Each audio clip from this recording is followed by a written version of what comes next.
ದಾವಣಗೆರೆ ದಕ್ಷಿಣ ಹಾಗೂ ಬಾಗಲಕೋಟೆ ವಿಧಾನಸಭಾ ಕ್ಷೇತ್ರಗಳ ಉಪಚುನಾವಣೆಗೆ ನಾಳೆಯೇ ಮತದಾನ. ಬಹಿರಂಗ ಪ್ರಚಾರದ ಸಮಯ ನಿನ್ನೆ ಸಂಜೆಗೆ ಅಂತ್ಯ ಆಗಿದೆ. ಇವತ್ತೇನಿದ್ರು ಮನೆ ಮನೆ ಪ್ರಚಾರ. ನಾಳೆ ಬೆಳಗ್ಗೆಯಿಂದ ಮತದಾನ ಆರಂಭ ಆಗತ್ತೆ. ಬಾಗಲಕೋಟೆಯಲ್ಲಿ ನೇರ ಹಣಾಹಣಿ BJP versus Congress. Veeranna Charantimath BJP ಅಭ್ಯರ್ಥಿಯಾಗಿ, ಉಮೇಶ್ ಮೇಟಿ ಕಾಂಗ್ರೆಸ್ ಅಭ್ಯರ್ಥಿಯಾಗಿ ನೇರ ಹಣಾಹಣಿ ಇದೆ. ನಾಳೆ ಬೆಳಗ್ಗೆ 7 ಗಂಟೆಯಿಂದ ಮತದಾನ ಶುರುವಾಗುತ್ತೆ. 332 ಬೂತ್ ಬರ್ತವೆ ಬಾಗಲಕೋಟೆಯಲ್ಲಿ.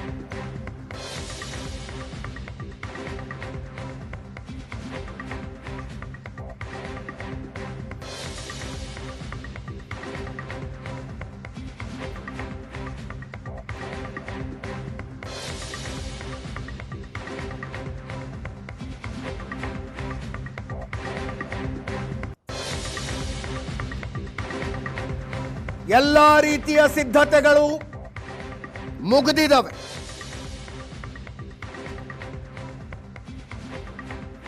ಸಾವಿರದ 500ಕ್ಕೂ ಹೆಚ್ಚು ಸಿಬ್ಬಂದಿ ಕೆಲಸ ಮಾಡ್ತಾರೆ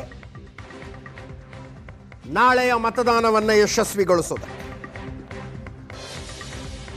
ಸೂಕ್ಷ್ಮ ಮತಗಟ್ಟೆಗಳನ್ನು ಗುರುತಿಸಿ ಹೆಚ್ಚಿನ ಭದ್ರತೆ ಕೊಡಲಾಗಿದೆ.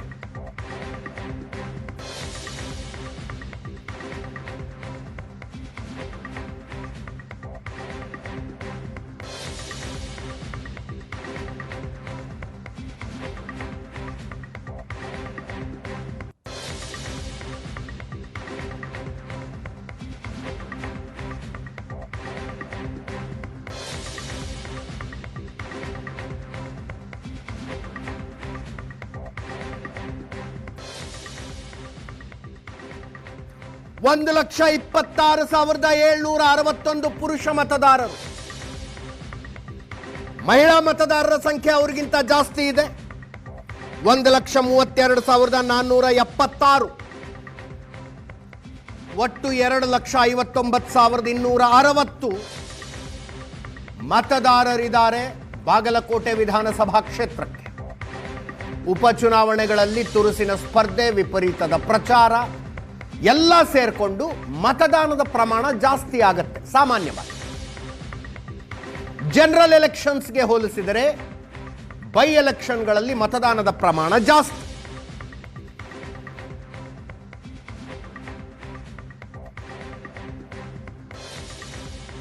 ಲಿಂಗಾಯತ ಡಾಮಿನೆನ್ಸ್ ಇರುವ ವಿಧಾನಸಭಾ ಕ್ಷೇತ್ರ. ಸುಮಾರು 80,000ದಷ್ಟು ಲಿಂಗಾಯತರು ಅಂತಾರೆ, 40,000ದಷ್ಟು SC, 18,000 ST, ಕುರುಬ ಸಮುದಾಯ 40,000,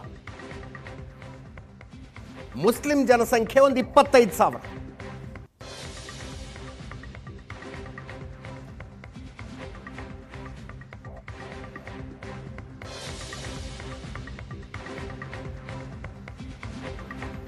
ಬಾಗಲಕೋಟೆ ಜಿಲ್ಲಾಧಿಕಾರಿ ಸಂಗಪ್ಪ ಅವರು ಹೆಚ್ಚಿನ ಸಂಖ್ಯೆಯಲ್ಲಿ ಮತದಾನ ಮಾಡುವಂತೆ ಮತದಾರರಿಗೆ ಮನವಿ ಮಾಡಿಕೊಂಡರು. ಈಗಾಗಲೇ ಅವ್ರಿಗೊಂದು ತರಬೇತಿ ಕೂಡ ಕೊಡಬೇಕಾಗತ್ತೆ, ನಾವು ಬ್ರೀಫಿಂಗ್ ಸೆಷನ್ ಅಂತೇಳಿ. ಇವಾಗೆಲ್ಲ ನಮ್ಮ ಪೊಲೀಸ್ ಸಿಬ್ಬಂದಿಯವರು ಆಗಮಿಸಿದಾರೆ. ಅವ್ರಿಗೆ ಏನು ತಿಂಡಿ ವ್ಯವಸ್ಥೆ ಅಲ್ಲಿ ಊಟದ ವ್ಯವಸ್ಥೆ ಕೂಡ ಮಾಡಿದೆವು. ಅವ್ರಿಗೊಂದು ತರಬೇತಿಯನ್ನು ಕೊಡಬೇಕಾಗ್ತದೆ. ನಿಮಗೆ ಆಲ್ರೆಡಿ ಈಗಾಗಲೇ 2 ತರಬೇತಿ ನೀಡಲಾಗಿದೆ.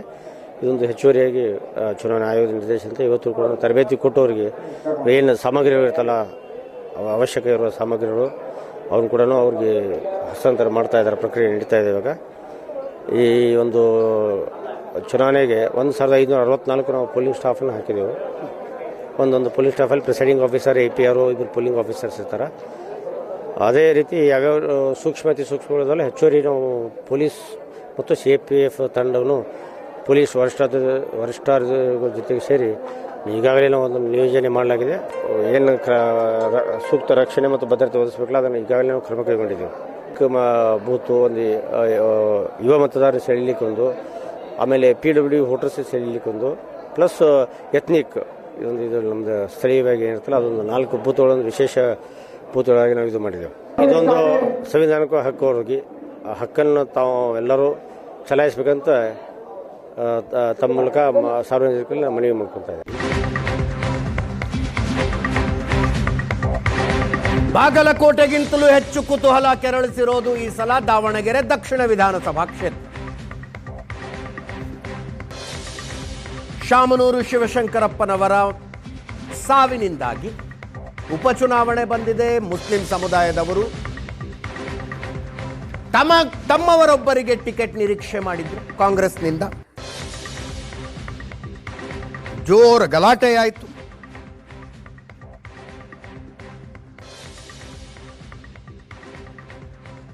ಐದಕ್ಕೂ ಹೆಚ್ಚು ಮುಸ್ಲಿಂ ಅಭ್ಯರ್ಥಿಗಳಿದ್ದಾರೆ ಕಣದಲ್ಲಿ. ಶಾಮನೂರು ಶಿವಶಂಕರಪ್ಪನವರ ಪುತ್ರ Samarth Congress candidate. BJP ST ಸಮುದಾಯದ ಶ್ರೀನಿವಾಸ ದಾಸಕರಿಯಪ್ಪ ಅವರಿಗೆ ಟಿಕೆಟ್ ಕೊಟ್ಟಿದೆ.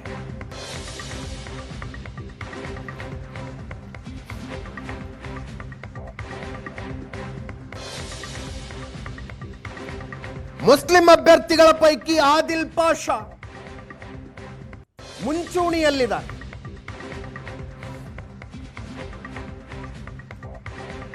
ಕಣದಲ್ಲಿರುವ ಮುಸ್ಲಿಂ ಅಭ್ಯರ್ಥಿಗಳು ಎಷ್ಟು ವೋಟ್ ತಗೊಳ್ತಾರೆ, ಅದರಿಂದ ಸಮರ್ಥ್ ಮೇಲೆ ಏನು ಇಂಪ್ಯಾಕ್ಟ್ ಆಗುತ್ತೆ. ರಾಜಕೀಯ ಕುತೂಹಲ ಇರೋದು ಅದರಲ್ಲಿ.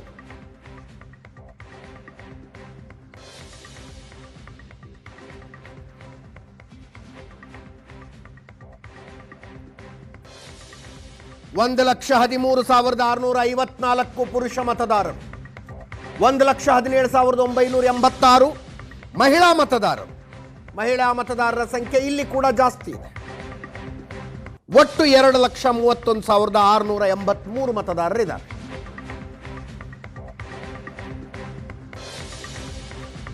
ಮುಸ್ಲಿಂ ಮತದಾರರ ಸಂಖ್ಯೆ ಅತಿ ಹೆಚ್ಚು, 75,000 ಆಸುಪಾಸು.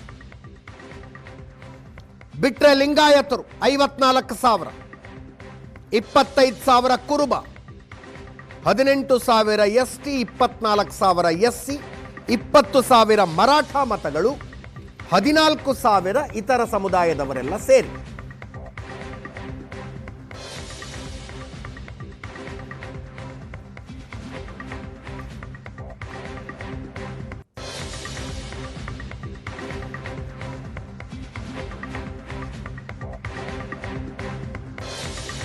ಮತಕ್ಕೋಸ್ಕರನೇ ಈ ಒಂದು ಚುನಾವಣೆಗೋಸ್ಕರನೇ ಸುಮಾರು 8 ನಮ್ಮ CAPF central armed police force, 6 CISF, 2 CRPF ತುಕಡಿಗಳು ಬಂದಿದ್ದಾವೆ.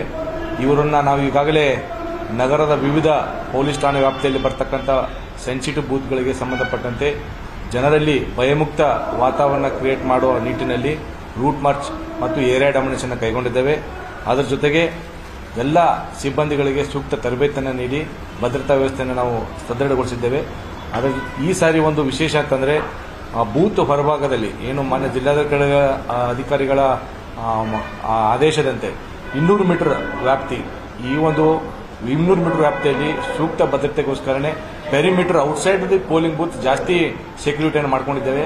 ಒಬ್ಬ ASI ಅನ್ನು ಕೂಡ ನಿಯೋಜನೆ ಮಾಡಿದ್ದೇವೆ. ಅದರ ಜೊತೆಗೆ ಪ್ರತಿಯೊಂದು ಏನು 284 ಪೋಲಿಂಗ್ ಬೂತ್ಗಳು ಬರ್ತವೆ, ಅದರಲ್ಲಿ 72 ಕ್ರಿಟಿಕಲ್ ಬೂತ್ಗಳು ಬರ್ತವೆ. ಟೋಟಲ್ 127 ಲೊಕೇಶನ್ಗಳಲ್ಲಿ ಈ 284 ಪೋಲಿಂಗ್ ಬೂತ್ಗಳು ಬರ್ತಾ ಇದ್ದವು. ಈ ಎಲ್ಲ ಬೂತ್ಗಳಿಗೂ ಕೂಡ ನಮ್ಮ 127 ಲೊಕೇಶನ್ ಕೂಡ ನಮ್ಮ CFF ತುಕಡಿಗಳನ್ನು ನಾವು ನಿಯೋಜನೆ ಮಾಡಿದ್ದೇವೆ. ಅದರ ಜೊತೆಗೆ ಸ್ಟ್ರೈಕಿಂಗ್ ಫೋರ್ಸ್ ಸುಮಾರು 5 KSRP ತುಕಡಿಗಳು ಮತ್ತು 5 DR ತುಕಡಿಗಳನ್ನು ನಾವು ನಿಯೋಜನೆ ಮಾಡಿಕೊಂಡಿದ್ದೇವೆ. ಎಲ್ಲ ಸಿಬ್ಬಂದಿಗಳಿಗೆ ಈಗಾಗಲೇ ನಾವು ನಿನ್ನೆ ಸಾಯಂಕಾಲ ಪೊಲೀಸ್ ರೋಲ್ ಕಾಲ್ ಇಟ್ಕೊಂಡ್ಬಿಟ್ಟು ಸಿಬ್ಬಂದಿಗಳಿಗೆ ಸೂಕ್ತ ಸಲಹೆ ಸೂಚನೆ ನೀಡಿ ಯಾವ ರೀತಿ ಭದ್ರತೆಯನ್ನು ಕೈಗೊಳ್ಳಬೇಕಂತ ಹೇಳಿ ಅವರಿಗೆ ಸೂಕ್ತ ನಿರ್ದೇಶನ ನೀಡಿದ್ದೇವೆ. ನಾಳೆ ಕೂಡ ಈ ಒಂದು ಚುನಾವಣೆ ಪ್ರಕ್ರಿಯೆಗೆ ನಮ್ಮ ಸೆಕ್ಟರ್ ಮೊಬೈಲ್ಸ್ ಸುಮಾರು 15 sector mobiles, 12 supervisor sector mobiles. Sector mobiles ಅಂದರೆ ಒಂದು ಸಬ್ ಇನ್ಸ್ಪೆಕ್ಟರ್, ಒಂದು ಹೆಡ್ ಕಾನ್ಸ್ಟೇಬಲ್, ಒಂದು ಕಾನ್ಸ್ಟೇಬಲ್ ಆ ಒಂದು ವೆಹಿಕಲ್ ಇರ್ತಾರೆ. ಅವರಿಗೆ ಸುಮಾರು ಎಲ್ಲ ಪೋಲಿಂಗ್ ಸ್ಟೇಷನ್ಸ್ಗೆ ನಾವು ಎಕ್ಸ್ಟ್ರಾ ಪೊಲೀಸ್ಗಳನ್ನು ಹಾಕಿದ್ದೇವೆ. ಇದಲ್ಲದೆ ಪ್ರೊಬೇಷನರಿ IPS ಆಫೀಸರನ್ನು ಕೂಡ ನಮ್ಮ IG ಅವರು ಹೊರಗಡೆ ಜಿಲ್ಲೆಯಿಂದ ನೇಮಕ ಮಾಡಿದ್ದಾರೆ. ಇದಲ್ಲದೆ ಪ್ರೊಬೇಷನರಿ ಸಬ್ ಇನ್ಸ್ಪೆಕ್ಟರ್ಸ್ ಸುಮಾರು 164 ಜನ ಯಂಗ್ ಆಫೀಸರ್ಸನ್ನು ಕೂಡ ನಾವು ನಿಯೋಜನೆ ಮಾಡಿಕೊಂಡಿದ್ದೀವಿ. ಯಾವುದೇ ಗೊಂದಲಕ್ಕೆ, ಯಾವುದೇ ಅಹಿತಕರ ಘಟನೆಗೆ ಅವಕಾಶ ಇಲ್ಲದೆ ಚುನಾವಣೆಯನ್ನು ನಡೆಸೋದಕ್ಕೆ ಎಲ್ಲ ಸಿದ್ಧತೆಗಳನ್ನು ನಾವು ಮಾಡ್ಕೊಂಡಿದ್ದೀವಿ. ಅತಿ ಮುಖ್ಯವಾಗಿ ಈ ಬಾರಿ ಚುನಾವಣೆಯಲ್ಲಿ ಎಲ್ಲ ಮತಕೇಂದ್ರಗಳಿಗೆ CCTVಗಳನ್ನು ಹಾಕಿದ್ದೀವಿ. ಒಳಗಡೆನೂ ಹಾಕಿದ್ದೀವಿ, ಹೊರಗಡೆನೂ ಹಾಕಿದ್ದೀವಿ.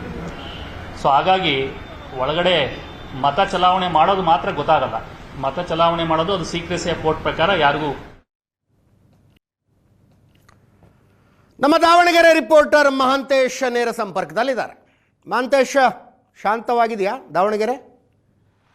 ಹೇಗೆ ನಡೀತಾ ಇದೆ ಮನೆ ಮನೆ ಪ್ರಚಾರ?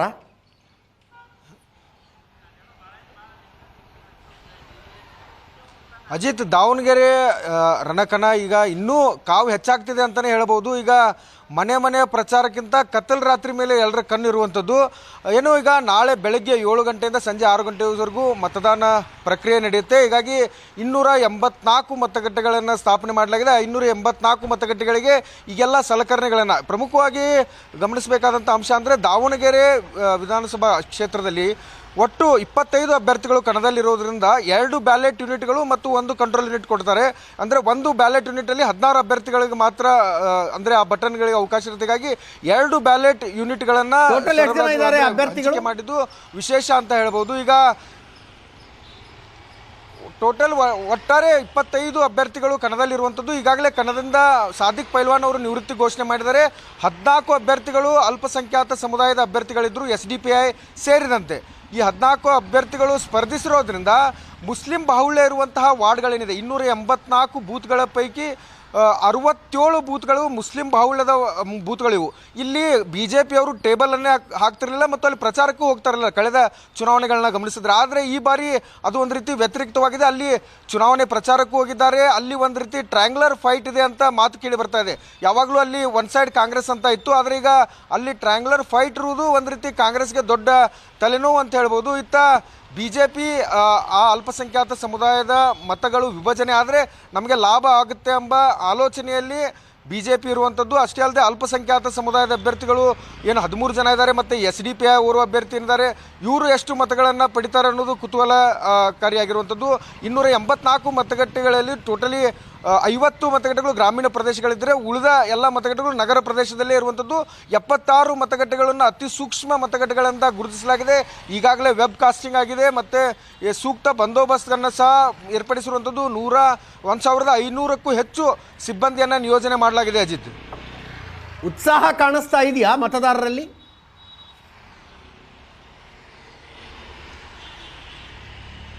ಅಜಿತ್, ಮತದಾನಕ್ಕೆ ಉತ್ಸಾಹ ಕಾಣಿಸ್ತಾ ಇದೆಯಾ? ಎಸ್ ಅಜಿತ್, ಈಗ ಮತದಾನಕ್ಕೆ ಉತ್ಸಾಹ ಮೂಡಿಸುವ ನಿಟ್ಟಿನಲ್ಲಿ ಜಿಲ್ಲಾಡಳಿತ ಸಹ ಪ್ರಯತ್ನ ಮಾಡ್ತಾ ಇದೆ. ಕಳೆದ ಬಾರಿ 2023ರಲ್ಲಿ ಇದೇ ದಾವಣಗೆರೆ ವಿಧಾನಸಭಾ ಕ್ಷೇತ್ರದಲ್ಲಿ, ದಾವಣಗೆರೆ ದಕ್ಷಿಣ ವಿಧಾನಸಭಾ ಕ್ಷೇತ್ರದಲ್ಲಿ ರಾತ್ರಿ 10:30ವರೆಗೂ ಸಹ ಮತದಾನ ಆಗಿತ್ತು. ಯಾಕಂದರೆ ಮಧ್ಯಾಹ್ನದವರೆಗೂ ಒಂದಿಷ್ಟು ಮತದಾರರು ಬಂದೇ ಇರಲಿಲ್ಲ. ಆದರೆ ಮಧ್ಯಾಹ್ನ 3 ಗಂಟೆಯ ಬಳಿಕ ಮತದಾರರ ಸಂಖ್ಯೆ ಹೆಚ್ಚಾಯಿತು. ಕಳೆದ ಬಾರಿ 69% ಮತದಾನ ಆಗಿತ್ತು. ಆ ಪ್ರಮಾಣವನ್ನು ಹೆಚ್ಚಿಗೆ ಮಾಡಬೇಕಂತೇಳಿ ಜಿಲ್ಲಾಡಳಿತ ಸಹ ಮತ್ತು ಸ್ವೀಪ್ ಸಮಿತಿಯವರು ಪ್ರಯತ್ನ ಮಾಡಿದ್ದಾರೆ. ಈಗಾಗಲೇ ಜನಜಾಗೃತಿಯನ್ನು ಸಹ ಮೂಡಿಸಿರುವಂಥದ್ದು. ಅಷ್ಟೇ ಅಲ್ಲದೆ ಇದು ಉಪಚುನಾವಣೆ ಆಗಿರೋದ್ರಿಂದ ಜನರಲ್ ಎಲೆಕ್ಷನ್ಗಿಂತಲೂ ಉಪಚುನಾವಣೆಯಲ್ಲಿ ಒಂದು ರೀತಿ ಮತದಾನದ ಪ್ರಮಾಣವೂ ಸಹ ಹೆಚ್ಚಾಗುತ್ತೆ. ಎಲ್ಲ ಈಗ ಏನಂದರೆ ಈಗ ಈ ಚುನಾವಣೆಯಲ್ಲಿ ಗಮನಿಸಬೇಕಾದಂಥ ಅಂಶ ಅಂದರೆ BJP ಕೇಡರ್ ಬೇಸ್ ಪಾರ್ಟಿ ಅವರು ಪ್ರತಿ ಬೂತ್ನಲ್ಲೂ ಸಮಿತಿಯನ್ನು ರಚಿಸಿ ಮನೆ ಮನೆಗೆ ತೆರಳಿಯನ್ನು ಮೀಟಾಗಿ ಎಲ್ಲ ಮತದಾರರು ಮತದಾನ ಮಾಡಬೇಕಂತೇಳಿ ಎಲ್ಲ ಮನವಿಯನ್ನು ಮಾಡ್ತಿದ್ರು. ಅದೇ ರೀತಿ ಈ ಬಾರಿ ಕಾಂಗ್ರೆಸ್ ಬೂತ್ ಮಟ್ಟದಲ್ಲೂ ಹೋಗಿರುವಂಥದ್ದು. ಏನು ಗ್ಯಾರಂಟಿ ಯೋಜನೆಗಳನ್ನು ಜನರಿಗೆ ತಲುಪಿಸುವ ನಿಟ್ಟಿನಲ್ಲಿ 61,000 ಕುಟುಂಬಗಳೇನು ಬರುತ್ತೆ, ಆ 60,000 ಕುಟುಂಬಗಳು, ಅದರಲ್ಲಿ 60,000 ಕುಟುಂಬಗಳು ಗೃಹಲಕ್ಷ್ಮಿ ಯೋಜನೆಯ ಫಲಾನುಭವಿಗಳು ಇರುವಂಥದ್ದು. ಅವರ ಪ್ರತಿಯೊಂದು ಮನೆಗೆ ತೆರಳಿ ನೀವು ಮತದಾನಕ್ಕೆ ಬರಬೇಕು ಅಂತ ಒಂದು ಮನವಿಯನ್ನು ಮಾಡಿ ಬಂದಿರೋದ್ರಿಂದ ಈ ಬಾರಿ ಸಹಜವಾಗಿಯೇ ಒಂದು ರೀತಿ ಮತದಾನದ ಪ್ರಮಾಣ ಹೆಚ್ಚಾಗುವ ಸಾಧ್ಯತೆಯೂ ಇರುವಂಥದ್ದು. ಅಜಿತ್, ಈ 14 ಜನ ಮುಸ್ಲಿಂ ಕ್ಯಾಂಡಿಡೇಟ್ಸ್ ಇದಾರಲ್ಲ ಕಣದಲ್ಲಿ, ಈ 14 ಜನರ ಪೈಕಿ ಮೋಸ್ಟ್ ಆಕ್ಟಿವ್ ಆಗಿ ಪ್ರಚಾರ ಮಾಡ್ತಾ ಇರೋರು ಯಾರು? ಸಾದಿಕ್ ಪೈಲ್ವಾನ್ ಬಿಡಿ, ಅವರು ನಿವೃತ್ತಿ ಘೋಷಿಸಿದ್ದಾರೆ. ಆದರೂ ನಾಳೆ EVMನಲ್ಲಿ ಅವ್ರ ಹೆಸರಿರುತ್ತೆ, ನನಗೆ ವೋಟ್ ಹಾಕಬೇಡಿ ಸಮರ್ಥಕ ಹಾಕಿ ಅಂತ ಪ್ರಚಾರ ಮಾಡ್ತಾರೆ. ಉಳಿದ 13 ಜನರಲ್ಲಿ ಮೋಸ್ಟ್ ಆಕ್ಟಿವ್ ಆಗಿರೋರು ಯಾರು ಕಣದಲ್ಲಿ? ಅಜಿತ್, ಈ ಉಳಿದ 13 ಜನರಲ್ಲಿ ಪ್ರಮುಖವಾಗಿ CM ಇಬ್ರಾಹಿಂ ಬೆಂಬಲಿತ ಪಕ್ಷೇತರ ಅಭ್ಯರ್ಥಿ ಖಾದರ್ ಆದಿಲ್ ಬಾಷಾ, ಅದೇ ರೀತಿ ಓರ್ವ ಜಬೀನ್ ಆಪಾ ಅಂತೇಳಿ ಓರ್ವ ಮಹಿಳಾ ಅಭ್ಯರ್ಥಿ ಇದ್ದಾರೆ. ಮತ್ತು ಮನ್ಸೂರ್ ಅಲಿ ಅಂತ ಏನು ಸಾದಿಕ್ ಪೈಲ್ವಾನ್ ಅವರ ಜೊತೆ ಬೆಂಬಲ ಘೋಷಿಸಿದ್ರು. ಅಂದರೆ ಸಾದಿಕ್ ಪೈಲ್ವಾನ್ ಅವರು ನಾಮಪತ್ರವನ್ನು ವಾಪಸ್ ಯಾವಾಗ ಪಡೆಯಲಿಲ್ವೋ ನಾನು ಅವರಿಗೆ ಬೆಂಬಲ ಸೂಚಿಸ್ತೀನಿ, ಕಣದಿಂದ ನಿವೃತ್ತಿಯಾಗಿ ಪಡಿತೀನಿ ಎಂಬ ಮಾತನ್ನು ಮನ್ಸೂರ್ ಅಲಿ ಅವರು ಹೇಳಿದರು. ಆದರೆ ಈಗ ಅವರು ಮನ್ಸೂರ್ ಅಲಿ ಅವರು ಸಹ ಕಣದಲ್ಲಿರುವಂಥದ್ದು. ಹೀಗೆ ಮತ್ತೆ ಏನು ಎಸ್ ಡಿ ಪಿ ಐ ಸಹ ಒಂದು ರೀತಿ ಪ್ರಬಲ ಪೈಪೋಟಿ ನೀಡುವಂತಹ ಪಕ್ಷವಾಗಿಯೇ ಪರಿಣಮಿಸಿದೆ. ನಿನ್ನೆ ಏನು DCM DK ಶಿವಕುಮಾರ್ ಅವರು ಬೃಹತ್ ರೋಡ್ ಶೋ ಅನ್ನು ನಡೆಸಿದ್ರು. ಆ ರೋಡ್ ಶೋ ವೇಳೆ ಮುಖಾಮುಖಿ ಆಯಿತು. SDPI ಕಾರ್ಯಕರ್ತರು ಮತ್ತು ಕಾಂಗ್ರೆಸ್ ಕಾರ್ಯಕರ್ತರು ಸಹ ಮುಖಾಮುಖಿಯಾಗಿದ್ದರು. SDPI ಸಹ ಬರದ ಪ್ರಚಾರವನ್ನು ನಡೆಸಿದೆ. ವಾರ್ಡ್ಗಳಲ್ಲೂ ತೆರಳಿ ಕೇವಲ ಅಲ್ಪಸಂಖ್ಯಾತರಂತಷ್ಟೇ ಅಲ್ಲ, ದಲಿತರು ಮತ್ತು ಅಹಿಂದ ಮತಗಳನ್ನು ಟಾರ್ಗೆಟ್ ಮಾಡಿ ಪ್ರಚಾರವನ್ನು ಮಾಡಿರೋದ್ರಿಂದ ಈ SDPI ಸೇರಿದಂತೆ ಸುಮಾರು 5ಕ್ಕೂ ಹೆಚ್ಚು ಅಭ್ಯರ್ಥಿಗಳು ಆಕ್ಟಿವ್ ಆಗಿ ಪ್ರಚಾರ ಮಾಡಿದ್ದಾರೆ. ಆದರೆ ಇದು ಎಷ್ಟರ ಮಟ್ಟಿಗೆ ಅವರಿಗೆ ಲಾಭ ತಂದು ಕೊಡುತ್ತೆ, ಎಷ್ಟರ ಮಟ್ಟಿಗೆ ಅವರು ಮತಗಳನ್ನು ಪಡಿತಾರೆ ಎಂಬುದನ್ನು ಕಾದು ನೋಡಬೇಕಾಗಿದೆ. ಅಜಿತ್, ಎಸ್, ಪ್ರಶಾಂತ್ ನಾಥ್ ಕೂಡ ನಮ್ಮನ್ನು ಜಾಯ್ನ್ ಆಗಿದ್ದಾರೆ. ಪ್ರಶಾಂತ್, ಬೈ ಎಲೆಕ್ಷನ್ನು ಜನರಲ್ ಎಲೆಕ್ಷನ್ಗಿಂತ ವೋಟಿಂಗ್ ಜಾಸ್ತಿ ಆಗುತ್ತೆ, 69% ಆಗಿತ್ತಂತೆ. ಅದೇ ಅರೌಂಡ್ 80% ವೋಟಿಂಗನ್ನು ನಿರೀಕ್ಷಿಸ್ಬೋದು ಅನಿಸುತ್ತೆ. 80+ ಕೂಡ ಆಗ್ಬೋದು. ಯಾಕಂದರೆ ಕಾನ್ಸಂಟ್ರೇಟೆಡ್ ಎಫರ್ಟ್ ಇರುತ್ತೆ ಬೈ ಎಲೆಕ್ಷನ್ಸ್ನಲ್ಲಿ ಎರಡೂ ಪಕ್ಷಗಳು. ಜೊತೆಗೆ ಮುಸ್ಲಿಂ ಮತದಾರ ಈ ಬಾರಿ ನಿರಾಸಕ್ತನಾಗ್ತಾನ, ನೋಟಾಗಿ ಹೋಗ್ತಾನ, ಅಥವಾ ಕೊನೆಗಿಲ್ಲ ಕಾಂಗ್ರೆಸ್ಗೆ ಓಟ್ ಹಾಕಬೇಕು ಅನ್ನುವ ಡಿಫಾಲ್ಟ್ ನಿರ್ಣಯದ ಪ್ರಕಾರ ಬಂದು ಕಾಂಗ್ರೆಸ್ಗೆ ಓಟ್ ಹಾಕ್ತಾನೆ. ಇದು ಪ್ರಾಯಶಃ ದಾವಣಗೆರೆ ಚುನಾವಣೆಯಲ್ಲಿರ್ತಕ್ಕಂಥ ಒಂದು ಅತಿ ದೊಡ್ಡ ಕುತೂಹಲ. ಜೊತೆಗೆ ಈ ಬಾರಿ BJP ನಾಯಕ ಸಮುದಾಯದ ಅಭ್ಯರ್ಥಿಗೆ ಟಿಕೆಟ್ ನೀಡಿರೋದ್ರಿಂದ ಕಾಂಗ್ರೆಸ್ನ ಪರಂಪರಾಗತ ವೋಟ್ ಬ್ಯಾಂಕ್ ಏನಿದೆ ಅಲ್ಲಿ ಏನಾದರೂ ಒಂದಿಷ್ಟು ಡಿಫ್ರೆನ್ಸ್ ಆಗುತ್ತಾ, BJPಗೆ ಒಂದಿಷ್ಟು ಜಾಸ್ತಿ ಮತಗಳು ನಾಯಕ ಸಮುದಾಯದಿಂದ ಬರ್ತಾವ, ಜೊತೆಗೆ ಮುಸ್ಲಿಂ ಸಮುದಾಯದ ಓಟ್ಗಳು ಹೊಡಿತವೆ, ಎಷ್ಟು ಹೊಡಿತವೆ, ಇದು ಪ್ರಾಯಶಃ ದಾವಣಗೆರೆಯ ಫಲಿತಾಂಶವನ್ನು ನಿರ್ಧರಿಸುತ್ತೆ ಅಂತ ಅನ್ಸುತ್ತೆ. ನೋಡಿ, ಈಗ ಒಂದು ವೇಳೆ ಬೈ ಡಿಫಾಲ್ಟ್ ಮುಸಲ್ಮಾನರು ಬಂದು ಕಾಂಗ್ರೆಸ್ಗೆ ಓಟ್ ಹಾಕಿದರೆ it is well and good, ಕಾಂಗ್ರೆಸ್ನ ವೋಟ್ ಬ್ಯಾಂಕ್ ಅದು. ಒಂದು ವೇಳೆ ಅವರು ಹಾಕಲಿಲ್ಲ ಅಂತ ಅನ್ಕೋಣ, ಈಗ ಜಮೀರ್ ಅಹ್ಮದ್ ಬಂದರು, ಪ್ರಚಾರವನ್ನು ಕೂಡ ನಡೆಸಲಿಲ್ಲ, ಉತ್ತರದಲ್ಲೊಂದು ರೋಡ್ ಶೋ ನಡೆಸಿದ್ರು, ದಕ್ಷಿಣಕ್ಕೆ ಬರಲಿಲ್ಲ. ಹೌದು, ಜಮೀರ್ ಅಹ್ಮದ್ ಖಾನ್ ಮುನಿಸ್ಕೊಂಡಿದ್ದಾರೆ ಅನ್ನೋದು, ಮತ್ತು ಬಾಗಲಕೋಟೆಯಲ್ಲೂ ಅವರು ಮಾಡಿದ ಭಾಷಣ ಸಿದ್ದರಾಮಯ್ಯನವ್ರನ್ನ ಹಾಡಿ ಹೊಗಳಿದ್ರು. ಕೇರಳದಲ್ಲೂ ಸಿದ್ದರಾಮಯ್ಯನವ್ರಿಗೆ ಬೇಡಿಕೆ ಇದೆ ಅಂತೆಲ್ಲ ಹೇಳಿದವರು ದಾವಣಗೆರೆಯಲ್ಲಿ ಮಾತ್ರ ಪ್ರಚಾರಕ್ಕೆ ಒಪ್ಪಲಿಲ್ಲ. ಸೊ ಒಂದು ವೇಳೆ ಮುಸ್ಲಿಂ ಸಮುದಾಯದ ಅಸಮಾಧಾನ ಅದು ಪ್ರಕಟೀಕರಣಗೊಂಡು ಚುನಾವಣೆಯ ಫಲಿತಾಂಶದ ಮೇಲೆ ಏನಾದರೂ ವ್ಯಾಪಕ ಪರಿಣಾಮವನ್ನು ಬೀರಿದ್ರೆ then it will be a warning signal for Congress also. Yes. Not in the sense of Muslim vote bank ದೂರ ಹೋಗುತ್ತೆ ಅಂತಕ್ಕಂಥದ್ದಲ್ಲ. ನಾಯಕತ್ವ ಬದಲಾವಣೆಯ ಚರ್ಚೆ ಏನು ಕಾಂಗ್ರೆಸ್ನಲ್ಲಿ ಒಳಗಡೆ ನಡೀತಾ ಇದೆ, ಅದರ ಮೇಲೆ ಶರ ಕೂಡ ಮುಸ್ಲಿಂ ಸಮುದಾಯದ ಓಟ್ಗಳು ಹೊಡಿತವ ಇಲ್ವಾ ಅಂತಕ್ಕಂಥದ್ದು ಸ್ಪಷ್ಟ ಆಗುತ್ತೆ. ಅಂದರೆ ಕಾಂಗ್ರೆಸ್ನ ಒಳಜಗಳ ಒಂದು ವೇಳೆ ಸೋತ್ರೆ ಅಂತ ಅನ್ಕೋಣ, ಕಾಂಗ್ರೆಸ್ ಹೈಪೋಥೆಟಿಕಲಿ ಹೇಳ್ತಿದ್ದೀನಿ, ಸೋಲುವ ಸಾಧ್ಯತೆಗಳು ಕಡಿಮೆ, ಸೋತ್ರೆ ಅದು ಕಾಂಗ್ರೆಸ್ನ ಒಳಜಗಳ ಒಂದು ವಿಪರೀತ ಹಂತಕ್ಕೆ ತೆಗೆದುಕೊಂಡು ಹೋಗೋ ಶಕ್ತಿ ಇದೆ ಅದಕ್ಕೆ. ಹೌದು. ಯಾಕಂದರೆ ನನಗೆ ಹಿಂದೆ ಒಂದ್ಸಲ ನೆನಪಿದೆ ಅಜಿತ್, ಮಲ್ಲಿಕಾರ್ಜುನ್ ಖರ್ಗೆ ಅವರು ತಾವು ಕಲಬುರಗಿಯಲ್ಲಿ 2009ರಲ್ಲಿ ಚುನಾವಣೆ ಗೆದ್ದ ನಂತರ ಇಕ್ಬಾಲ್ ಅಹ್ಮದ್ ಸರಡ್ಗಿ ಅವರನ್ನು ತಂದು ರಾಜ್ಯಸಭೆ ಅಥವಾ ವಿಧಾನ ಪರಿಷತ್ ಚುನಾವಣೆಗೆ ನಿಲ್ಲಿಸಿದ್ರು. ಓಕೆ, ಕ್ರಾಸ್ ವೋಟಿಂಗ್ ಆಗಿ ಇಕ್ಬಾಲ್ ಅಹ್ಮದ್ ಸರಡ್ಗಿ ಚುನಾವಣೆ ಸೋತು ಹೋದ್ರು. ಒಬ್ಬ ಮುಸ್ಲಿಂ ಅಭ್ಯರ್ಥಿ ಸೋತಿದ್ದು ಚುನಾವಣೆಯ ನಂತರ ಒಂದು ವ್ಯಾಪಕವಾದ ಸಂಘರ್ಷವನ್ನು ಕರ್ನಾಟಕದ ಕಾಂಗ್ರೆಸ್ನಲ್ಲಿ ಉಂಟು ಮಾಡಿತ್ತು. ದಾವಣಗೆರೆಯಲ್ಲಿ ಒಂದು ವೇಳೆ ಗೆದ್ರೆ it is well and good, ಸೋತ್ರೆ ಮಾತ್ರ ಕರ್ನಾಟಕದ ಕಾಂಗ್ರೆಸ್ನಲ್ಲಿ ರಿಕ್ಟರ್ ಮಾಪಕದಲ್ಲಿ ಕಂಪನಗಳ ವ್ಯಾಖ್ಯೆ ಅಥವಾ ಕಂಪನದ ಏನೊಂದು ಕಂಪನ ಜಾಸ್ತಿ ತೋರಿಸೋದು ಮಾತ್ರ ನಿಶ್ಚಿತ ಅಂತ ನನಗನ್ಸುತ್ತೆ. ಎಸ್, ಮಹಾಂತೇಶ, ನಿಮಗೆ ನೆನಪಿದ್ರೆ ಕಳೆದ ಚುನಾವಣೆಯಲ್ಲಿ ಎಷ್ಟು ಜನ ಮುಸ್ಲಿಂ ಕ್ಯಾಂಡಿಡೇಟ್ಸ್ ಇದ್ರು, ಎಷ್ಟೆಷ್ಟು ಓಟ್ ತಗೊಂಡಿದ್ರು, ನೆನಪಿದ್ರೆ ಹೇಳಿ ಅಷ್ಟೇ.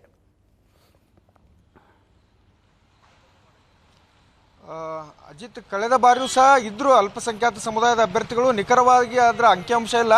ಆದರೆ ಸುಮಾರು 4 ಜನ ಅಭ್ಯರ್ಥಿಗಳು ಅಲ್ಪಸಂಖ್ಯಾತ ಸಮುದಾಯದ ಅಭ್ಯರ್ಥಿಗಳು ಕಳೆದ ಬಾರಿ ಚುನಾವಣೆಯಲ್ಲಿ ಇದ್ದರೂ ಸಹ 3000 ಆಸ್ಪಾಸ್ನಲ್ಲಿ ಆ ಮತಗಳನ್ನು ಪಡೆದಿದ್ರು ಅಂತ ಸ್ವತಃ ಜಮೀರ್ ಅಹ್ಮದ್ ಅವರೇ ಸುದ್ದಿಗೋಷ್ಠಿಯಲ್ಲಿ ಮಾಹಿತಿಯನ್ನು ನೀಡಿದ್ರು. ಅಜಿತ್, ಎಸ್ ಪ್ರಶಾಂತ್, ಅಂದ್ರೆ ಬಾರಿ ಮುಸ್ಲಿಂ ಅಭ್ಯರ್ಥಿ ನಿಂತಿರೋದಕ್ಕೂ ಈ ಬಾರಿ ನರೇಶನ್ ಬಿಲ್ಡ್ ಆಗಿರೋದು, ಯಾಕಂದ್ರೆ ಕಳೆದ ಬಾರಿ ನರೇಟಿವೇ ಇರಲಿಲ್ಲ. ಕರೆಕ್ಟ್. ಈ ಬಾರಿ ಮುಸ್ಲಿಂ ಸಮುದಾಯದಲ್ಲಿ ಒಂದು ನರೇಟಿವ್ ಬಿಲ್ಡ್ ಆಗಿದೆ. ಆ ನರೇಟಿವ್ ಆಂಟಿ ವೋಟ ಕನ್ಸಾಲ್ಡೇಟ್ ಆಗತ್ತಾ, ಟ್ರಾನ್ಸ್ಲೇಟ್ ಆಗತ್ತಾ, ಅಥವಾ ಇದು ಬರೀ ಮೀಡಿಯಾ ಹೈಪು ಚರ್ಚೆಯಲ್ಲಿ ಬಂತು?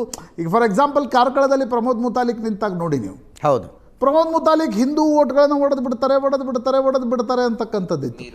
ಬಟ್ ಆಕ್ಚುಲಿ ನೀವು ಚುನಾವಣೆ ನಡೆದಾಗ ಹಿಂದೂ ವೋಟ್ಗಳು ಆ ಮಟ್ಟಕ್ಕೆ ಪ್ರಮೋದ್ ಮುತಾಲಿಕ್ಗೆ ಶಿಫ್ಟ್ ಆಗಲಿಲ್ಲ. ಕರೆಕ್ಟ್. ಮುಸ್ಲಿಂ ಮತಗಳು ಆ ಮಟ್ಟಕ್ಕೆ ಶಿಫ್ಟ್ ಆಗ್ತಾವ ಇಲ್ವಾ? ನರೇಟಿವ್ ಬರೀ ಮೀಡಿಯಾದಲ್ಲಿ, ಸೋಷಿಯಲ್ ಮೀಡಿಯಾದಲ್ಲಿ, ಯುವ ಸಮುದಾಯದಲ್ಲಿತ್ತು. ಪರ್ಕ್ಯುಲೇಟ್ ಆಗದೆ ಹೋದರೆ ಕಾಂಗ್ರೆಸ್ಗೆ ಬಹಳ ಒಂದು ದೊಡ್ಡ ಗೆಲುವು ದೊರೀಬಹುದು.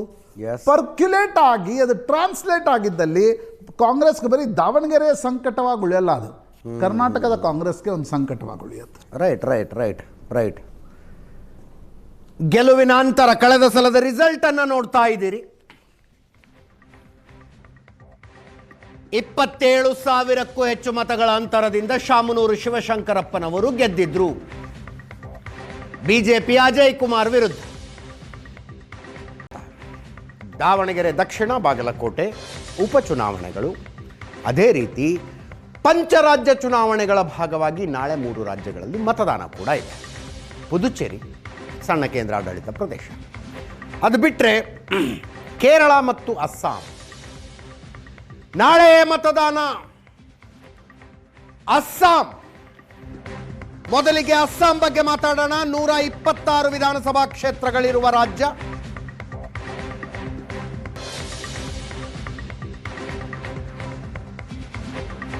ಎರಡೂವರೆ ಕೋಟಿ ಮತದಾರರಿದ್ದಾರೆ.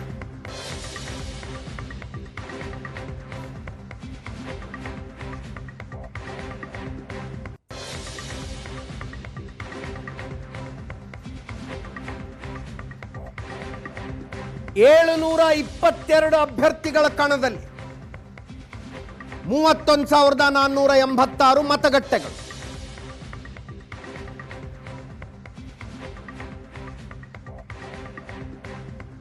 ಎರಡು 2,49,58,139 ಮತದಾರರು.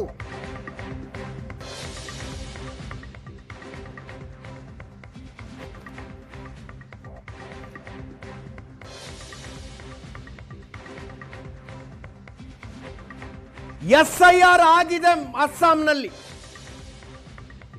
ಸ್ಪೆಷಲ್ ಇಂಟೆನ್ಸಿವ್ ರಿವಿಷನ್, ವಿಶೇಷ ಮತ ಪರಿಷ್ಕರಣೆ ನಡೆದಿದೆ. 4.1% ಮತದಾರರು ಡಿಲೀಟ್ ಆಗಿದ್ದಾರೆ ಮತದಾರರ ಪಟ್ಟಿಯಿಂದ.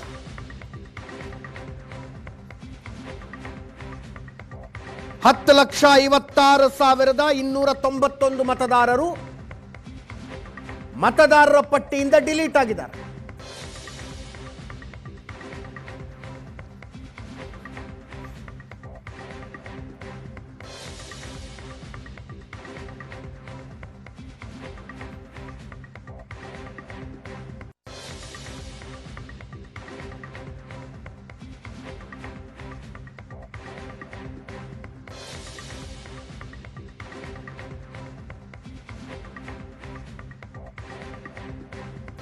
ನನ್ನ ಕೊಲೀಗ್ ಪ್ರಶಾಂತ್ ನಾಥು ನೇರ ಸಂಪರ್ಕದಲ್ಲಿದ್ದಾರೆ. ಪ್ರಶಾಂತ್, ಇದುವರೆಗೂ ಬಂದಿರುವ ಎಲ್ಲ ಮತದಾನ ಪೂರ್ವ ಸಮೀಕ್ಷೆಗಳು ಬಿಜೆಪಿ ಭರ್ಜರಿ ಗೆಲುವನ್ನು ಪಡೆಯುತ್ತೆ, ಕಳೆದ 2 ಚುನಾವಣೆಗಳಿಗಿಂತ ಫಲಿತಾಂಶ ಇನ್ನಷ್ಟು ಇಂಪ್ರೂವ್ ಆದರೂ ಆಗಬಹುದು ಅಂತ ಹೇಳ್ತಾ ಇದ್ದಾವೆ.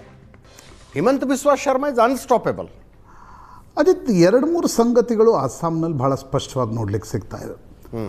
ಒಂದು SIRನ ಇಂಪ್ಯಾಕ್ಟ್ ಇದೆ, ಜೊತೆಗೆ ಡಿಲಿಮಿಟೇಷನ್ನ ಇಂಪ್ಯಾಕ್ಟ್ ಕೂಡ ಇದೆ.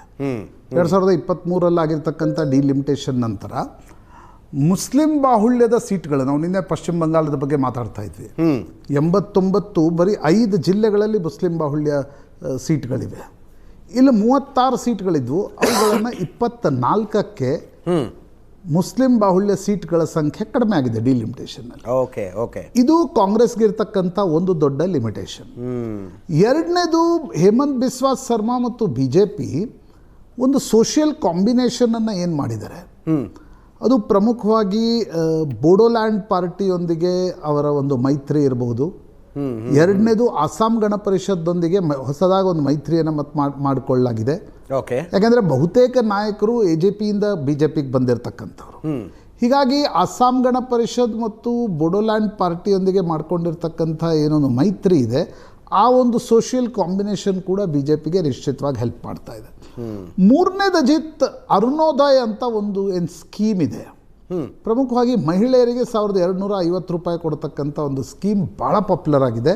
ಓಕೆ, ಮೊನ್ನೆ ಅಷ್ಟೇ 9,000 ರೂಪಾಯಿಯಷ್ಟು ಹಣವನ್ನು 4 ತಿಂಗಳ ಅಡ್ವಾನ್ಸ್ ಜೊತೆಗೆ ಒಂದಿಷ್ಟೇನೋ ಬೋನಸ್ ಕೊಡಲಾಗಿದೆ. ಬೋನಸ್ ಕೊಟ್ಟು ಚುನಾವಣೆ ಘೋಷಣೆ ಆಗುವ ಮುಂಚೆ 9,000 ರೂಪಾಯಿ ಹಣವನ್ನು ಹೇಮಂತ್ ಬಿಸ್ವಾ ಶರ್ಮಾ 40 ಲಕ್ಷ ಮಹಿಳೆಯರಿಗೆ ಡೈರೆಕ್ಟ್ ಬೆನಿಫಿಟ್ ಟ್ರಾನ್ಸ್ಫರ್ ಮಾಡಿದ್ದಾರೆ. ನಿಮ್ಗೆ ನೆನಪಿದ್ರೆ ಬಿಹಾರದ ಸೀನೆ ಚೇಂಜ್ ಮಾಡ್ಬಿಡ್ತಲ್ಲ, 10,000 ರೂಪಾಯಿ ದುಡ್ಡು ಹಾಕಿದ್ದು. ಅದು ಐಡಿಯಾನೇ ಹೇಮಂತ್ ಬಿಸ್ವಾ ಶರ್ಮಾ, ಕರೆಕ್ಟ್. ಹೇಮಂತ್ ಬಿಸ್ವಾ ಶರ್ಮಾನೇ ಐಡಿಯಾ ಕೊಟ್ಟಿದ್ದು 10,000 ರೂಪಾಯಿಯನ್ನು ಹಾಕಿ ಅಂತ. ಆಸಾಂನಲ್ಲೂ ಕೂಡ ಆ ಪ್ರಯೋಗವನ್ನು ಹೇಮಂತ್ ಬಿಸ್ವಾ ಶರ್ಮಾ ಮಾಡಿದ್ದಾರೆ. ಎಸ್. ಇನ್ನೊಂದು ಕಡೆ ಹೇಮಂತ್ ಬಿಸ್ವಾ ಶರ್ಮಾ ಕಾಂಗ್ರೆಸ್ನಿಂದ ಬಿಜೆಪಿಗೆ ಬಂದಿರೋದ್ರಿಂದ ಬಹುತೇಕ ಕಾಂಗ್ರೆಸ್ನಲ್ಲಿ ತರುಣ್ ಗೊಗೊಯ್ ನಂತರ ಏನೊಂದು ಲೀಡರ್ಶಿಪ್ ಇತ್ತು, ಆ ಲೀಡರ್ಶಿಪ್ ಕಾಂಗ್ರೆಸ್ಸನ್ನು ಬಿಟ್ಟು ಬಂದಿದೆ. ಇವತ್ತು ಗೌರವ್ ಗೊಗೊಯ್ ಏನಿದ್ದಾರೆ ಅವರು ಬಿಟ್ಟು ಕಾಂಗ್ರೆಸ್ನಲ್ಲಿ ಹೇಳಿಕೊಳ್ಳುವಂಥ ರಾಜ್ಯದ ಅಪೀಲ್ ಹೊಂದಿರತಕ್ಕಂಥ ನಾಯಕತ್ವ. ಮಾಜಿ ರಾಜ್ಯಾಧ್ಯಕ್ಷರೇ ಬಂದ್ಬಿಟ್ರು ಚುನಾವಣೆಗೆ. Gujarat style of strategy. ಗುಜರಾತ್ನಲ್ಲೂ ನರೇಂದ್ರ ಮೋದಿ, ಅಮಿತ್ ಶಾ ಇದನ್ನೇ ಮಾಡಿದ್ರು. ಎಸ್. ಇಡೀ ಕಾಂಗ್ರೆಸ್ನನ್ನ ಮುಗಿಸ್ಬಿಟ್ರು, ಕಾಂಗ್ರೆಸ್ನ ನಾಯಕರನ್ನ ಇಲ್ಲಿ ತೆಗೆದುಕೊಂಡ್ರು. ಆಸಾಂನಲ್ಲಿ ಹೇಮಂತ್ ಬಿಸ್ವಾ ಶರ್ಮಾ ಅದನ್ನು ಮಾಡಿದ್ದಾರೆ. ಇನ್ನೊಂದು ಕಡೆ ಕಾಂಗ್ರೆಸ್ ಲೇಟ್ಲಿ ಚುನಾವಣಾ ಪ್ರಚಾರಕ್ಕೆ ಬಂದಿದೆ. ಗೌರವ್ ಗೊಗೊಯ್ಯರ ನೇತೃತ್ವ ಮತ್ತು ಅಖಿಲ್ ಗೊಗೊಯ್, ನಿಮ್ಗೆ ನೆನಪಿದ್ರೆ ಅವರು ಅರವಿಂದ್ ಕೇಜ್ರಿವಾಲ್ ಜೊತೆ ಇಂಡಿಯಾ ಅಗೇನ್ಸ್ಟ್ ಕರಪ್ಷನ್ ಹೋರಾಟದಲ್ಲಿದ್ದರು. ಅಖಿಲ್ ಗೊಗೊಯ್ ಜೊತೆ ಒಂದು ಮೈತ್ರಿಯನ್ನ ಕಾಂಗ್ರೆಸ್ ಮಾಡಿಕೊಂಡಿದೆ. ಅಪ್ಪರ್ ಆಸಾಂ ಏನಿದೆ ಅಲ್ಲಿ ಅಹಂ ಕಮ್ಯುನಿಟಿ ಏನಿದೆ ಅದಕ್ಕೆ ಸೇರಿದವರು ಇವರೆಲ್ಲ ಗೊಗೊಯ್.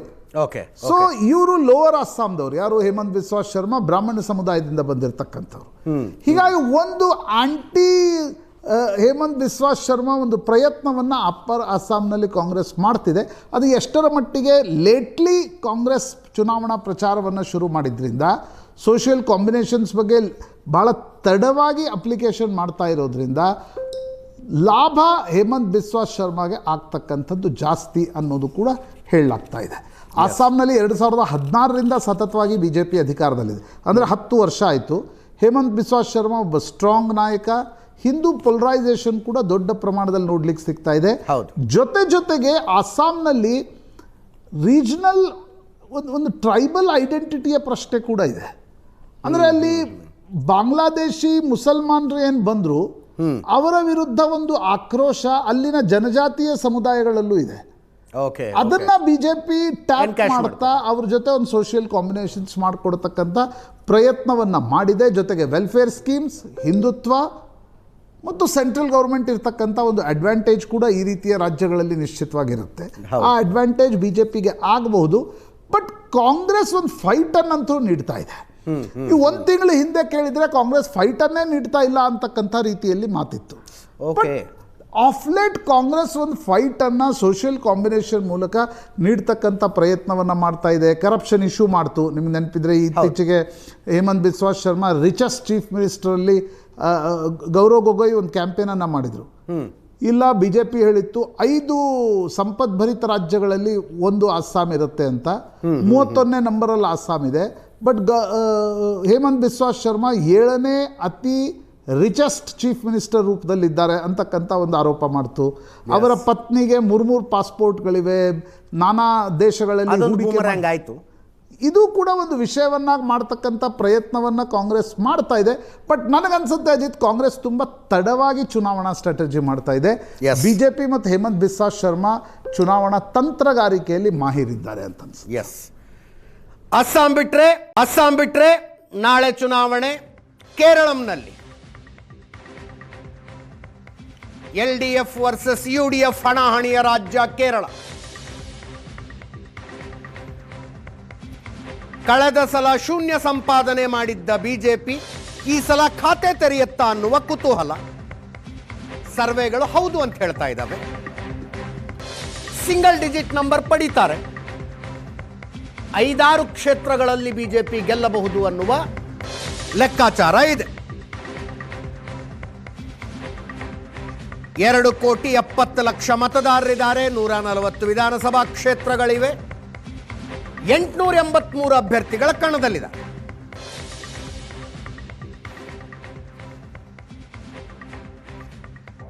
ಇಲ್ಲೂ ಮತದಾರರ ಪಟ್ಟಿ ಪರಿಷ್ಕರಣೆಯಾಗಿದೆ, SIR ಆಗಿದೆ.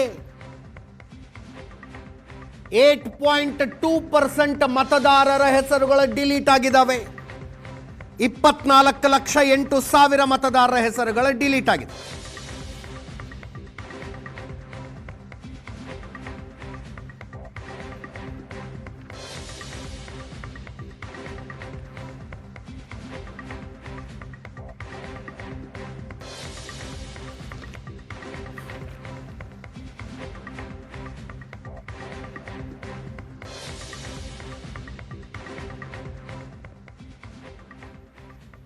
ಮತ್ತೊಮ್ಮೆ ನನ್ನ ಕೊಲ್ಲಿಗೆ ಪ್ರಶಾಂತ್ ನಾಥ್ ನೇರ ಸಂಪರ್ಕದಲ್ಲಿದ್ದಾರೆ. ಪ್ರಶಾಂತ್, LDFನ ಕಮ್ ಬ್ಯಾಕ್ ಏನಿದೆ ಅದು ಈ ಸಲ ಈ ಫೈಟನ್ನು ಇಂಟ್ರೆಸ್ಟಿಂಗ್ ಮಾಡಿದೆ. ಅದರ್ವೈಸ್ UDF ಗೆದ್ಕೊಂಡೇ ಬಿಡ್ತು ಚುನಾವಣೆಯನ್ನು ಅನ್ನೋ ಲೆಕ್ಕಾಚಾರ ಇತ್ತು. ಅದೇ ಕೇರಳದಲ್ಲಿ ಅವತ್ತಿಗೂ ಕೂಡ ಆಲ್ಟರ್ನೇಟಿವ್ ಕೇರಳ, ತಮಿಳುನಾಡು, ಕರ್ನಾಟಕ ಇವೆಲ್ಲವೂ ಆಲ್ಟರ್ನೇಟ್ ಆಗಿ ಅಧಿಕಾರಕ್ಕೆ ಬರ್ತಕ್ಕಂಥ ರಾಜ್ಯಗಳು.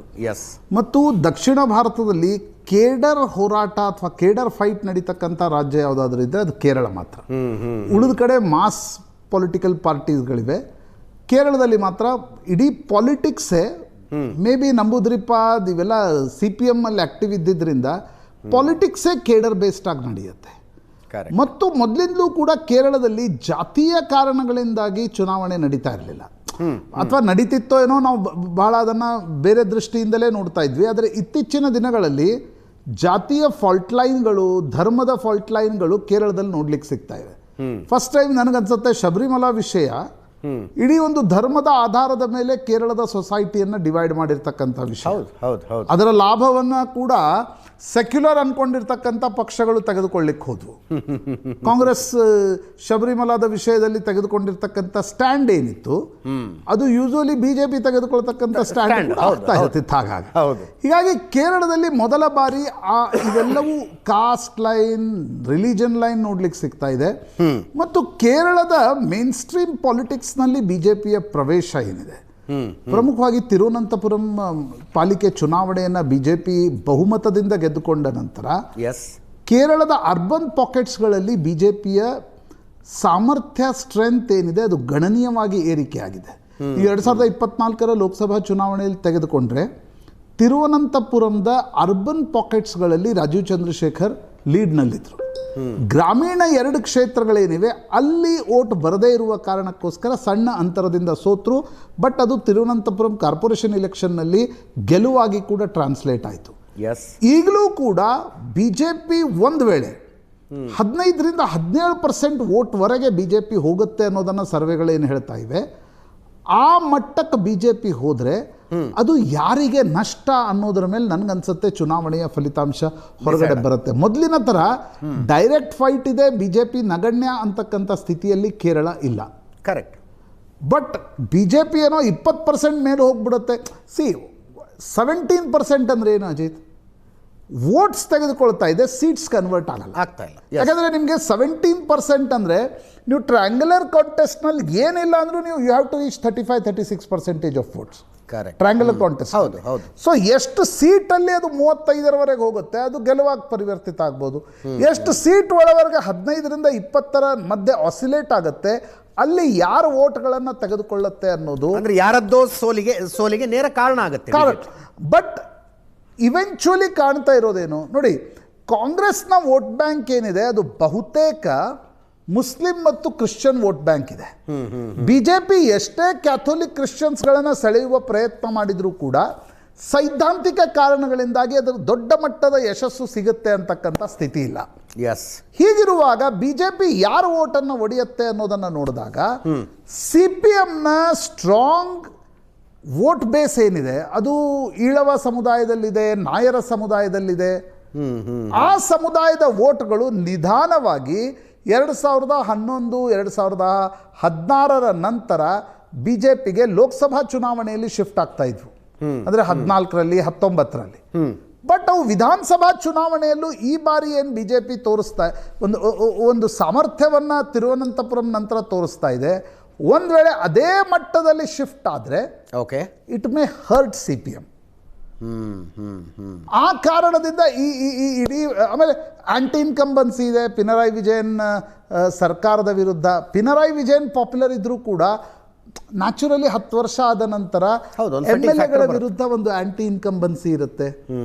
ಮತ್ತು ಈ ಕೇಡರ್ ಬೇಸ್ಡ್ ಪಾರ್ಟಿಗಳದ್ದು ಇನ್ನೊಂದು ಸಮಸ್ಯೆನೂ ಕೂಡ ಇರುತ್ತೆ ಅಜಿತ್. ಅಂದರೆ CPMನಂಥ ಕೇಡರ್ ಬೇಸ್ಡ್ ಪಾರ್ಟಿಯ ಸಮಸ್ಯೆ ಏನು ವೆಸ್ಟ್ ಬೆಂಗಾಲ್ದಲ್ಲಾಗಿತ್ತು ಅಂದರೆ cadre will become focal point for governance also.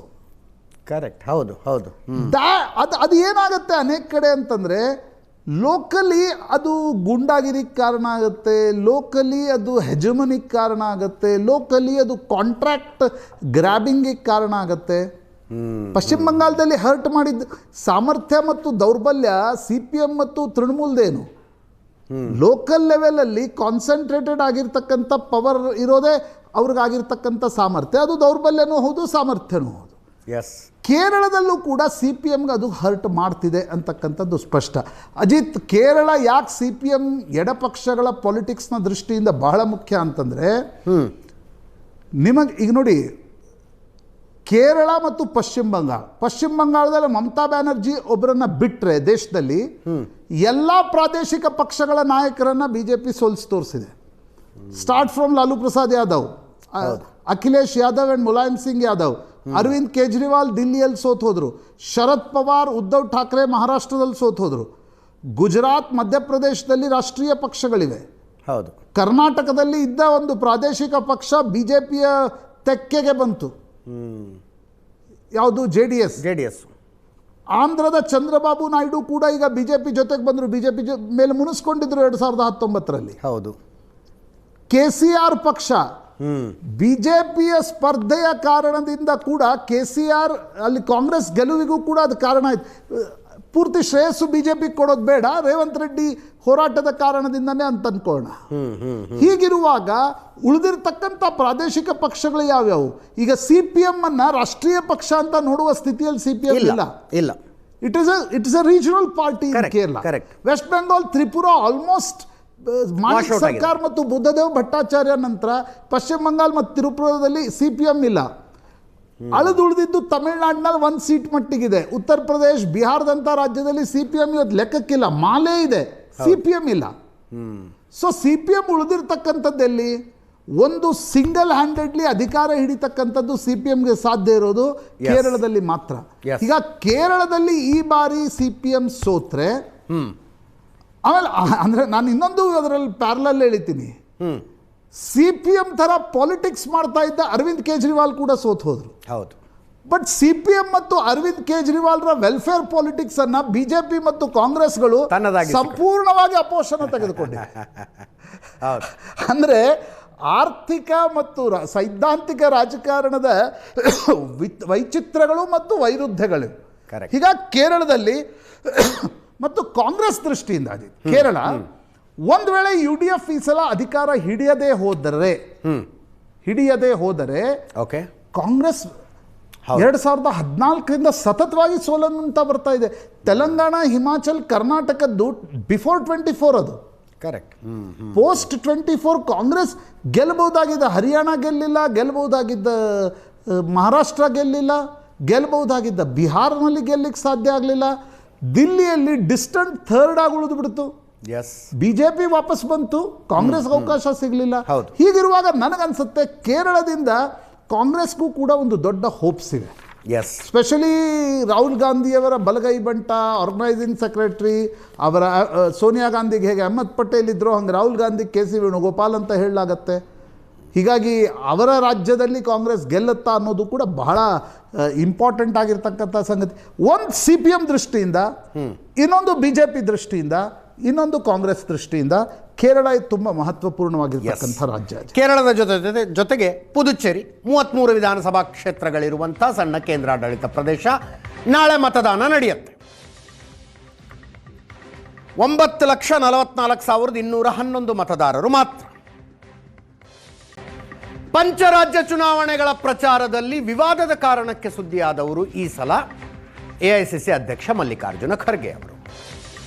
ಕೇರಳದಲ್ಲಿ ಪ್ರಚಾರ ಮಾಡುವಾಗ ಗುಜರಾತ್ನಂಥ ಅನಕ್ಷರಸ್ಥ ಜನರಿಗೆ ನೀವು ಮೋಸ ಮಾಡಬಹುದೇ ಹೊರತು ಕೇರಳದಂಥ ಅಕ್ಷರಸ್ಥ ಜನರಿಗೆ ಮಾಡೋದಕ್ಕಾಗೋದಿಲ್ಲ ಅಂದರು ಮಲ್ಲಿಕಾರ್ಜುನ ಖರ್ಗೆ ಅವರು. ಅಸ್ಸಾಂನಲ್ಲಿ ಪ್ರಚಾರ ಮಾಡುವಾಗ, ನಮಾಜ್ ಮಾಡ್ತಾ ಇರುವಾಗ ವಿಷಭರಿತ ಹಾವು ಬಂದ್ರೆ ನಮಾಜ್ ಬಿಟ್ಟಾದ್ರೂ ಅದನ್ನು ಕೊಲ್ಲಬೇಕು ಅಂತ ಕುರಾನ್ ಹೇಳುತ್ತೆ. ಬಿಜೆಪಿ RSS ವಿಷಪೂರಿತ ಹಾವುಗಳು. ನೀವು ಹೊಡಿದೇ ಇದ್ರೆ ತಪ್ಪಿಸ್ಕೊಳ್ಳೋದಕ್ಕಾಗೋದಿಲ್ಲ ಅಂದ್ರು.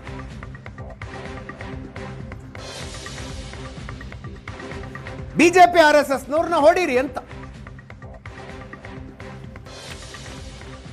ಕೇಳಿಸ್ಕೊಳ್ಳಿ ಒಂದ್ಸಲ ಅವ್ರು ಹೇಳಿದ್ರು. कोई इस जहरीला सांप आपके सामने से गुजर रहा है, और आप नमाज भी पढ़ रहे हैं। नमाज तोड़ के उस जहरीली सांप को मारना, ये कुरान में कहा है। और मैं यही कहूंगा, आपका नमाज तोड़ने तो परवाह नहीं, ये जहरीला सांप है आरएसएस और बीजेपी, इसको अगर आप नहीं मारेंगे आप कभी बचेंगे नहीं। अगर कोई इस जहरीला ಈ ಹೇಳಿಕೆಯ ವಿರುದ್ಧ ಬಿಜೆಪಿಯವರ ಹೋರಾಟ. ಪೊಲೀಸ್ ಮಹಾನಿರ್ದೇಶಕರಿಗೆ ಬೆಂಗಳೂರಿನಲ್ಲಿ ಕಂಪ್ಲೇಂಟ್ ಕೊಟ್ಟಿದ್ದಾರೆ. ಶಾಸಕ ಮುನಿರಾಜು ನೇತೃತ್ವದ ನಿಯೋಗ ಹೋಗಿ ಬಿಜೆಪಿ ಯುವ ಮೋರ್ಚಾದಿಂದ ಪ್ರತಿಭಟನೆ ನಡೆಯಿತು ಫ್ರೀಡಂ ಪಾರ್ಕ್ನಲ್ಲಿ. ಅನೇಕ ಬಿಜೆಪಿ ನಾಯಕರುಗಳು ತಮ್ಮ ಆಕ್ರೋಶ ವ್ಯಕ್ತಪಡಿಸಿದ್ದಾರೆ. ಕೇಳಿಸ್ತಾರೆ.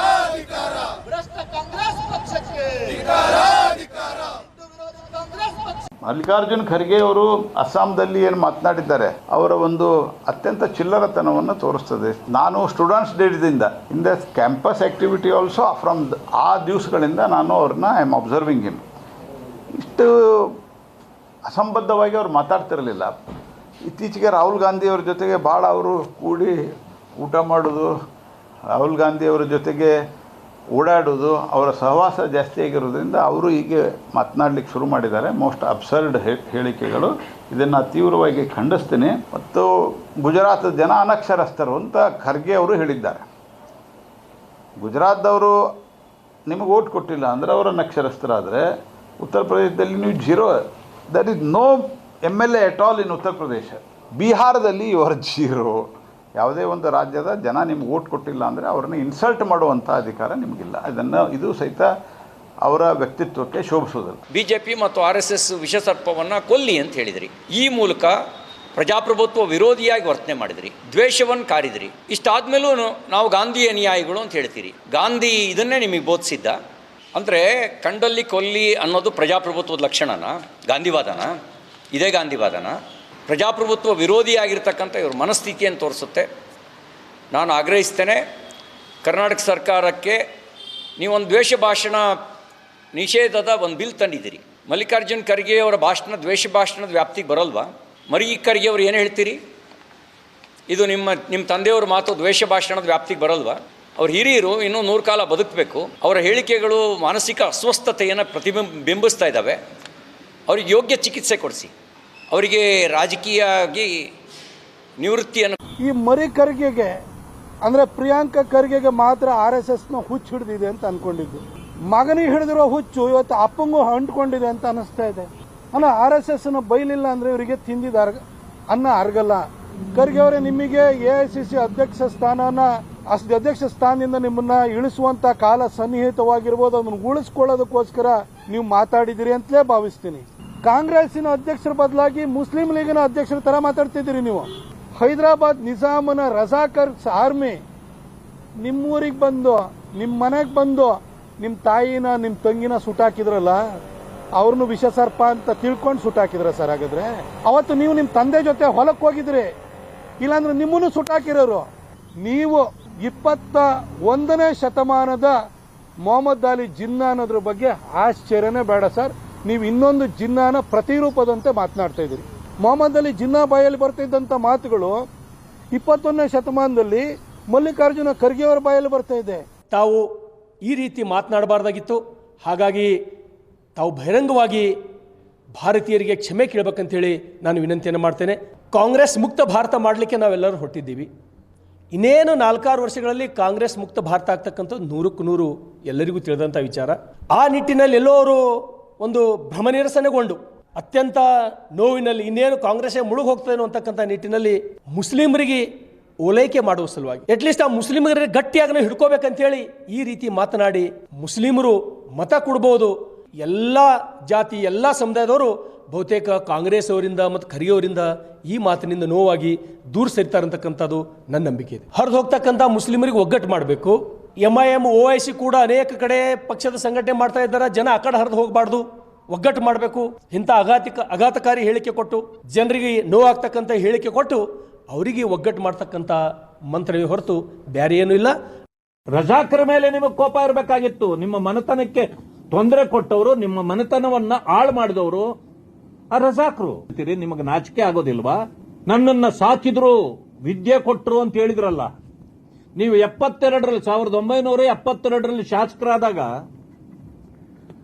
ನಿಮ್ಮ ತಂದೆಯವರು ಏನ್ ಮಾಡ್ತಿದ್ರು ಅಂತ ಗೊತ್ತಾ? ದನ ಕಾಯ್ತಿದ್ರು ಪಾಪ ಅವರು. ನೀವು ಶಾಸಕರಾಗಿ ಬಿಟ್ಟಿದ್ರಿ. ದನ ಕಾದು ಬದುಕ್ತಾ ಇದ್ರು ಅವರು. ನೀವು ಅವ್ರನ್ನ ಮನೆ ತನಕ ಸೇರಿಸಿರಲಿಲ್ಲ ಅಂತೇಳಿ ಅನೇಕರು ಮಾತಾಡ್ತಾರೆ. ಹಾಗಾದ್ರೆ ನಿಮ್ಗೆ ಯಾರು ಕಳ್ಸಿಕೊಟ್ರು? ನಿಮ್ಮ ಮನೆಯಲ್ಲಿರೋ ಬ್ರಾಹ್ಮಣರ? ನೀವು ಬ್ರಾಹ್ಮಣರ ಬಗ್ಗೆ ಇಷ್ಟು ಮಾತಾಡ್ತೀರಿ. ಅವರು ಪ್ರಿಯಾಂಕ ಖರ್ಗೆ ಅವರೇ, ನಿಮ್ಮ ಮನೆ ತುಂಬಾ ಯಾರನ್ನ ತುಂಬಿಸ್ಕೊಂಡಿದ್ದೀರಿ? ನಿಮ್ಮ ಮನೆಯಲ್ಲಿ ಇರೋರು ಯಾರು? ನೀವು ಯಾರನ್ನ ಲಗ್ನ ಆಗಿದ್ದೀರಿ? ಅಂದ್ರೆ ದಲಿತ ವಿರೋಧಿಗಳನ್ನೇ ದಲಿತರು ವಿರೋಧ ಆಗಿದ್ರೆ ನೀವು ದಲಿತರಲ್ಲ ಅಂತ ಆಯ್ತು ನನಗೀಗ.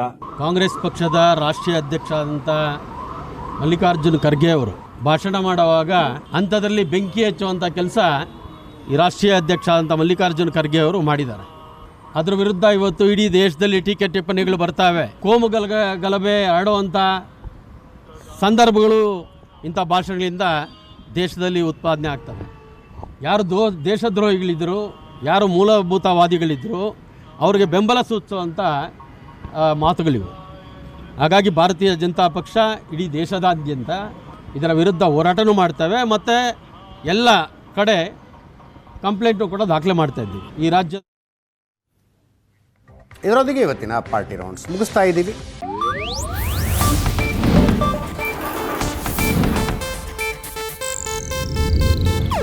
ಇದು ಏಷ್ಯಾನೆಟ್ ನ್ಯೂಸ್ ನೆಟ್ವರ್ಕ್ ಪ್ರಸ್ತುತಿ.